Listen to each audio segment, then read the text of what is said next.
Réveille le génie qui sommeille en toi et qui a connu la préface de Denis Christel Sassou Nguesso, paru aux éditions L'Harmattan Congo. L'ouvrage intitulé Réveille le génie qui sommeille en toi est la deuxième production de l'auteur Bersol Exaucé Ngambili Iba. Sa première publication s'intitulait Denis Sassou Nguesso, artisan de la gouvernance intergénérationnelle, publié chez le même éditeur en 2021. Cet ouvrage avait bénéficié de la préface d'Anatole Koliné-Makosso et de la postface de Denis Christel Sassou Nguesso. Pour la présentation du dit ouvrage, l'auteur Bersol Exaucé Ngambili Ibam m'avait gratifié de sa sympathie fraternelle pour le présenter au front baptismaux en qualité de critique littéraire.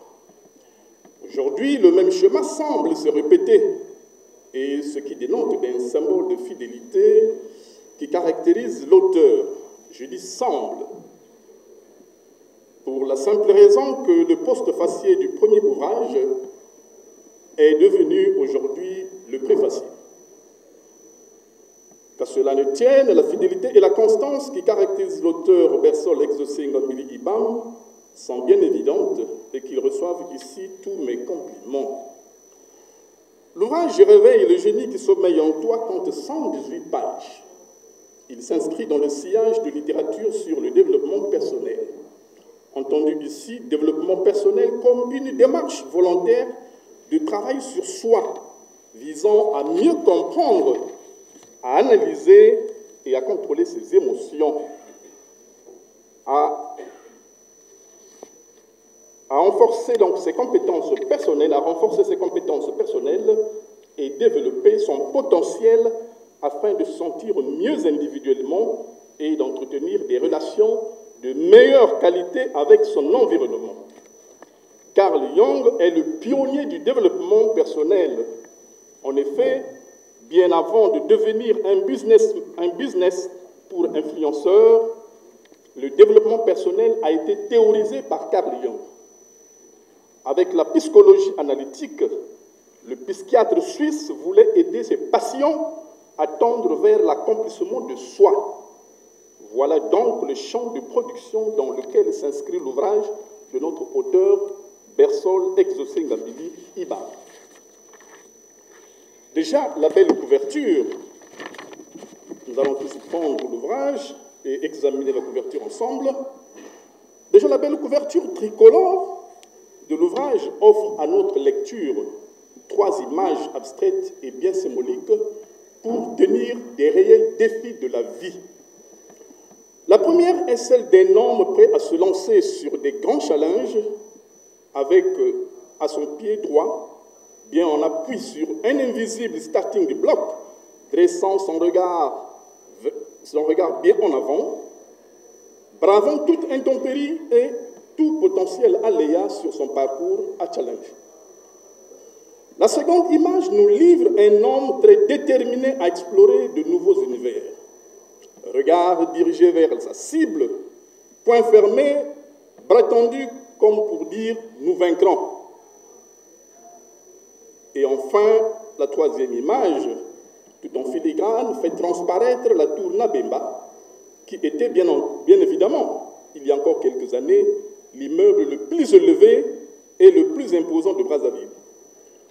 On perçoit bien naturellement qu'il met en évidence ici le plus grand défi à réaliser. Nous avons par ailleurs évoqué la présence de 3 couleurs manifestes sur la couverture. Le bleu, le blanc et le noir. Décryptons ensemble, une à une, les valeurs intrinsèques de ces couleurs pour en tirer la substance. D'abord, le bleu. Nous avons du bleu, c'est la couleur la plus aimée au monde. En positif, cette couleur représente le ciel, l'eau, la mer, la fidélité, la confiance, le sérieux, la communication, le rêve, l'évasion, la foi, le spirituel, etc. Et en négatif, le bleu représente le doute, la dépression, l'introversion, l'état passif, etc. Qu'en est-il du blanc? En positif, le blanc représente le bien-être, la propreté, la pureté, la joie, l'espoir, la précision, la paix, la naissance, l'innocence, la virginité. Et nous parlerons ici de la virginité du mystère. Cependant, en négatif, le blanc nous donne le vide, le mutisme. Très souvent, en écriture, nous parlons de l'angoisse ou du syndrome de la page blanche. Enfin, le noir. À quoi nous introduit-il le noir? En positif, le noir est la couleur de la puissance, du pouvoir, de l'élégance, de la modernité, du luxe, de la sécurité, de l'imprégnabilité, de l'audace, de la sophistication, de la rigueur, du mystère. Et ce n'est pas un fait anodin que notre athlète puissamment en position de départ, nous avons cette image, puissamment en position de départ, sur la couverture, apparaît sur la couverture donc dans une noirceur limpide. Et en négatif, le noir suggère la nuit, le néant, la mort, le sommeil, la dévalorisation, le vide, la peur, etc. À la lecture du contenu de l'ouvrage de Bersol, Nabili Ibam, nous nous apercevons que l'essentiel des ingrédients et des recettes ou consignes pour réveiller tout le génie qui sommeille en nous est bel et bien condensé dans les 3 couleurs qui habillent la couverture de l'ouvrage. Notre curiosité nous a conduit à vouloir creuser sur l'origine ou la source de cette illustration de la couverture. La réponse à notre investigation a été trouvée en bas de la 4e de couverture où une mention expresse nous renseigne illustration de l'auteur. C'est donc toute la vision de l'auteur qui est ici condensée. Ce n'est pas un fait du hasard. Dans la préface qui ouvre l'ouvrage, Denis Christelle Sassou Nguesso amorce son propos par un témoignage, et je le cite. « Réveille le génie qui sommeille en toi » est un sujet révélateur qui évoque pour moi la vision qui m'a poussé à créer la Fondation Perspective d'Avenir. À ce titre, cet ouvrage se devait de bénéficier de ma contribution afin de mettre à la disposition du public, particulièrement des jeunes, quelques astuces pour mieux se connaître et impacter leur société dans différents domaines. Fin de citation, je m'arrête là. Voilà qui est bien dit et qui a même l'élan et l'allant d'une conclusion. Il aurait s'arrêté là et terminé sa préface. C'est un témoignage puissant et très déterminant lorsque l'on sait toute la symbolique qu'a incarné la Fondation Perspective d'Avenir dans ce pays. En effet, le préfacier use ici d'un effet de style pour nous dire tous les possibles auxquels nous livre l'ouvrage de Bersol Exaucé Ngambili Ibam. C'est une belle exhortation et un clin d'œil au caractère pragmatique de l'ouvrage. C'est ainsi qu'il ombrait et renchérit en disant « En chacun de nous sommeille un géant ». Là encore, le préfacier nous présente les résultats souhaités, le résultat escompté, la conséquence qui doit découler de la démarche de laquelle aimerait que le commun des mortels, n'est-ce pas, en stipulant qu'en chacun de nous sommeille un génie. Car s'il est vrai qu'en chacun de nous sommeille un génie, il est alors bien évident que ce génie, en se réveillant, doit nous propulser dans les hauteurs, jusqu'à devenir géants. Nous sommes ainsi appelés à devenir tous géants. Alors soyons heureux, car tels que nous sommes ici rassemblés, nous sommes tous des géants. Il n'y a point de nains, tous nous sommes des géants. Que nul ne désespère, réveillons-nous alors. Venons-en au contenu de l'ouvrage. Qu'en est-il exactement? Réveille le génie qui sommeille en toi comporte une introduction et une conclusion avec 13 parties essentielles qui subdivisent l'ouvrage. Dès l'entame de mon propos, je mentionnais l'origine du développement personnel, avec Carl Jung comme pionnier de ce processus. Un disciple de Freud qui s'est démarqué de son maître en prenant de la distance avec sa théorie psychanalytique et qui a inventé la psychologie analytique comme moyen d'arriver à la connaissance de soi. Bersol Exosenga Mbili Ibam, en publiant « Réveille le génie qui sommeille en toi », s'inscrit dans l'insigne sillage de Carl Jung et diffuse de ce fait les valeurs positives prônées par son maître. Apprécier avec justesse les bien fondés de l'ouvrage à l'honneur de ce jour, c'est examiner à la lumière des principes fondamentaux du processus de développement personnel et prendre la mesure des acquis réels que met en lumière Bersol Exosenga Mbili Ibam. Quels sont les aspects du développement personnel? Quelles sont les étapes? Ou quelles en sont les étapes? Comment notre auteur du jour les aborde-t-il dans son ouvrage? Et quelle opportunité? En quoi réside alors le succès de cet ouvrage? Voilà quelques préoccupations auxquelles nous tenterons de répondre. Nous mentionnons quelques aspects du développement personnel. Le développement physique qui porte principalement sur notre corps et sur notre santé. Le développement mental qui touche directement à notre état d'esprit, à notre capacité à prendre et à grandir, à nous développer. Enfin, le développement émotionnel qui prend en compte nos émotions et nos capacités à les gérer de façon saine et positive.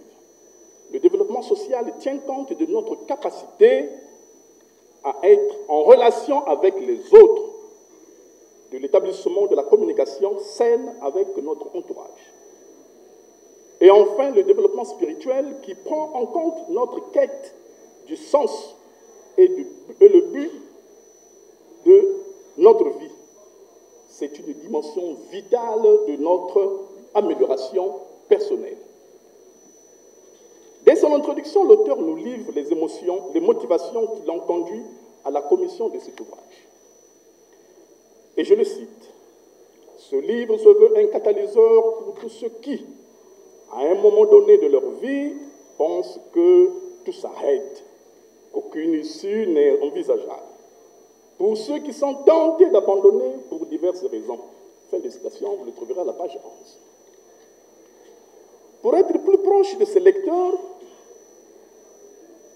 l'auteur opte le tutoiement au lieu du vouvoiement. L'on aperçoit parfaitement l'intention.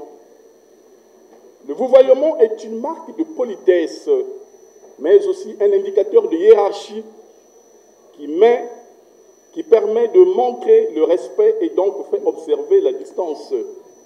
Or, ici, nous sommes dans un contexte qui ne s'y prête pas.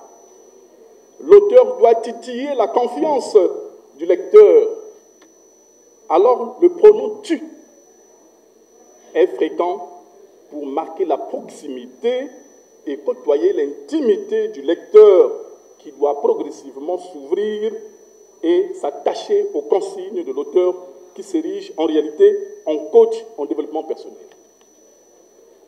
Dès l'introduction, l'auteur place l'homme devant sa responsabilité dans la série des consignes qui lui sera recommandée. Nous allons explorer ensemble quelques principes fondamentaux facilitant cette transformation. Prenez-y, pensez-y.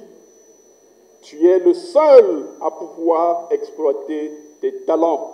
C'est une responsabilité immense. Fin de citation. C'est à la page 13. Nous avertit-il, avant de nous présenter la panoplie des 13 principes fondamentaux qui vont constituer le menu du corps de notre ouvrage, à savoir 1. donner libre cours à son imagination. 2. Trouver son identité. 3. Découvrir ce que l'on fait, ce que l'on sait faire le mieux. 4. Travailler son talent. 5. Se concentrer sur son talent. 6. Révéler son génie au grand jour. 7. Orienter ses formations en fonction. 8. Faire un choix professionnel éclairé. 9. Avoir confiance en soi. 10. Affirmer des paroles positives sur soi. 11. Travailler sur son entourage. 12. Chercher à être le meilleur. Et enfin, 13. Identifier le type de génie qui nous caractérise. Aussi, l'auteur nous avertit-il que dans le développement personnel, il n'existe point de hiérarchisation, d'ordre strict dans lequel les principes doivent être appliqués ou pas. Chacun doit évaluer sa propre situation et commencer par travailler sur le principe qui lui fait le plus défaut. Fin de citation, vous le trouverez à la page 14.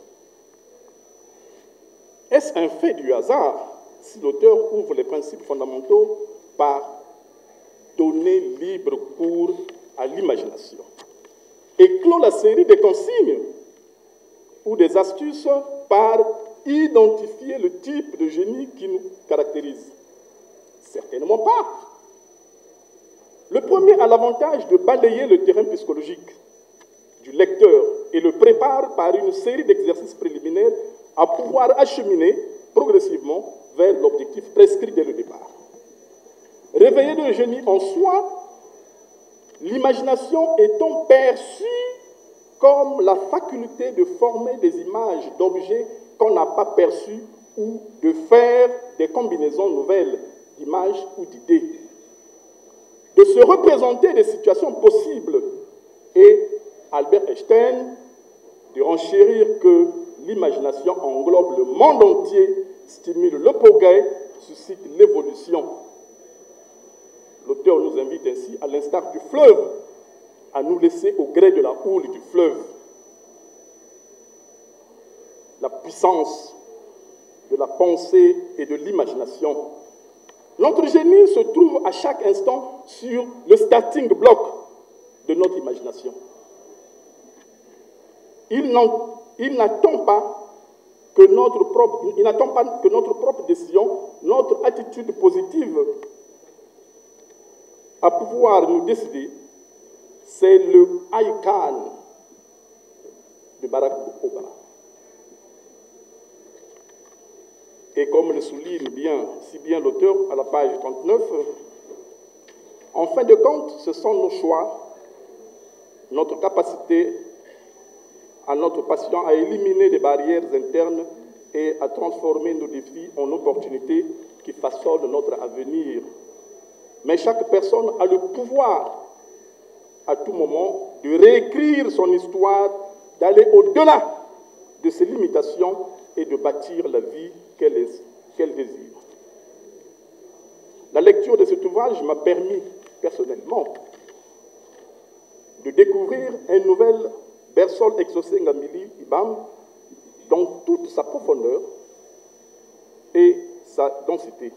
Mais en réalité, le caractère du coaching en développement personnel vient réaffirmer chez le jeune auteur la constance à demeurer soi-même.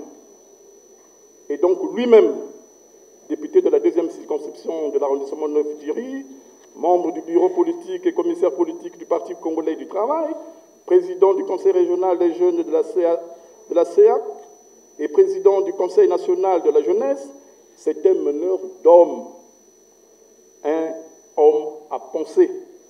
Il sait identifier les impedimenta, à l'instar des Grecs, des soldats grecs, ces obstacles qui nous empêchent de nous mouvoir pour atteindre nos cibles. C'est avec une grande passion et beaucoup d'entrain qu'il nous partage son expérience et nous communique son dynamisme et son ardeur à vouloir impacter dans notre environnement immédiat, dans notre société et surtout à l'endroit des jeunes, d'être cette jeunesse visionnaire et percutante. Ne laissez personne vous dire que vous ne valez rien. Vous valez bien plus que ce que pensent ou disent les autres. Vous pensez devenir tout ce que vous voulez. Votre avenir vous appartient. À vous de le façonner. Dixit, le préfacier Denis Christel, Denis Sassou Nguesso, je vous remercie.